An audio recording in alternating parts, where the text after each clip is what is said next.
Okay. Sorry. But it's a great book. Anybody know what I'm talking about with that book?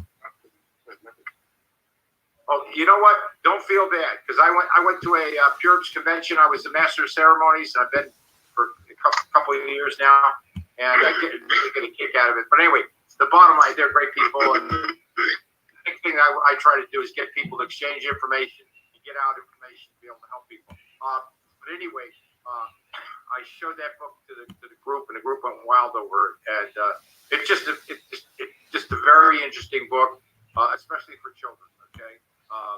When I say for children, that help children. Okay.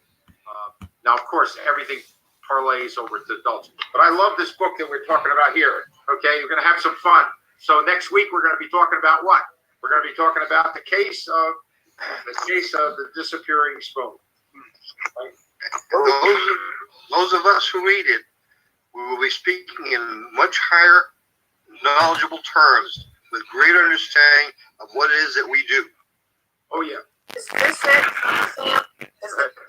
Oh well, I don't know. Can you see that? No. Probably not, because I got this thing on the background. Yeah. Okay. Yeah, blue screen. Okay. What do you call it? Sam, could you go into just a little bit? I wrote the write-up that I wrote today on Uno de Gato, and I didn't put too much on Birds of Broom. But what would you say the reason for taking an intense amount? Now, like I told people, it's a serious condition. You need to take an extraordinary amount of product to be able to rebalance the body. Okay. What exactly do you feel that the Uno de Gato is doing? And then, of course, the Butcher's Broom. We kind of understand its function, but not fully, because when you started talking about Butcher's Broom, and I got to make sure we get to Donna. Okay. Donna, we had a great week with Steve, right? He was able to do his whole thing because you and Carmen made your brew. That's terrific. But could you just give us an idea what you feel the Uno de Gato is doing? Go ahead. Okay. If you have a flat tire, you go out, you get your crank, and you crank up the car, your tire, and you're on your way. But if you happen to be driving a 747 airplane and you have a flat tire, you need one hell of a massive crane to lift that thing up. When your eyeball, when the retina collapses, a little bit of this and a little bit of that is not going to do a darn thing, because you have one of the heaviest cellular membranes within the eyeball. By mass, it's something like about 45% of the eyeball is a retina, because all of your cones and rods are stuck to it. So you need something extremely potent to lift that thing back up, because it collapsed. So you need the Uno de Gato, which is what it does. It raises it up, and the Butcher's Broom removes the blood there, so it can reattach to the surface, which originally used to be attached to. We say when he said that very quickly, guys, removes the blood. That's very, very key, because a lot of times you're talking about dry blood. And if you've ever had dry blood in different areas and try to clean it up, you've got to really work to get it off of there. And yes.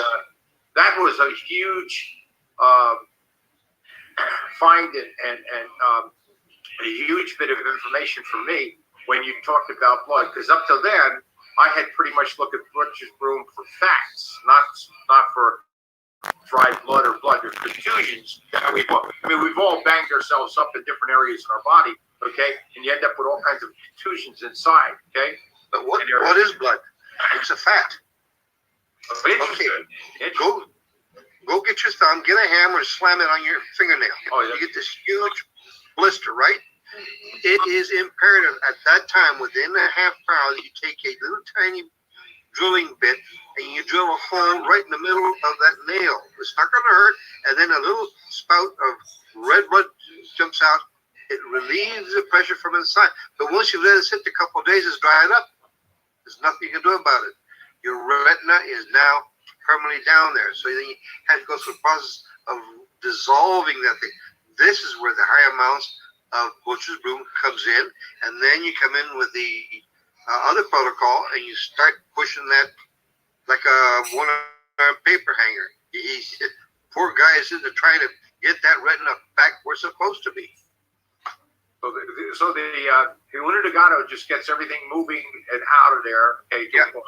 It's got the power to do so. Those levels. And then the butcher's broom goes in and cleans out the fats and the dry blood. Absolutely. Well, I'll tell you what, I'm just thrilled to pieces with it. We're excited that we have that. No question about it. We appreciate that. A little side effect there. Sweet. Go ahead. Donna's got her hand up. Oh yeah, what do you call it, Donna? We need Donna. And Bee's had her hand up. Really? Glenda and Kimberly. Okay, let's go, Donna. Go ahead. Okay, I have a completely different topic. Okay, that that's I'd fine. like to talk about. SIBO, small intestine bacterial overgrowth. 23-year-old girl. She had Lyme's when she was 6. Had COVID now twice. Supposedly, she's vaccinated. She has bad brain fog and bad candida, terrible mental issue, like but not in a good frame of mind.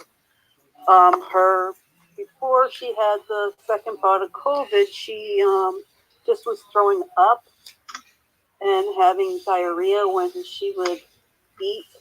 She just graduated from Ohio State, so I guess she was partying a lot in school this year. But now after the COVID, she's just having the brain fog again, and she's been seeing on this program, this food map, that low food map. I'm just wondering what she could take, what you would suggest that, she take for this. Well, She's been dealing with it now for a year. what I would suggest is that any fruit or foodstuff that has a shiny skin to be peeled off. Get rid of the lectin. That's one of the reasons you may have all this bacterial growth in the small intestines. The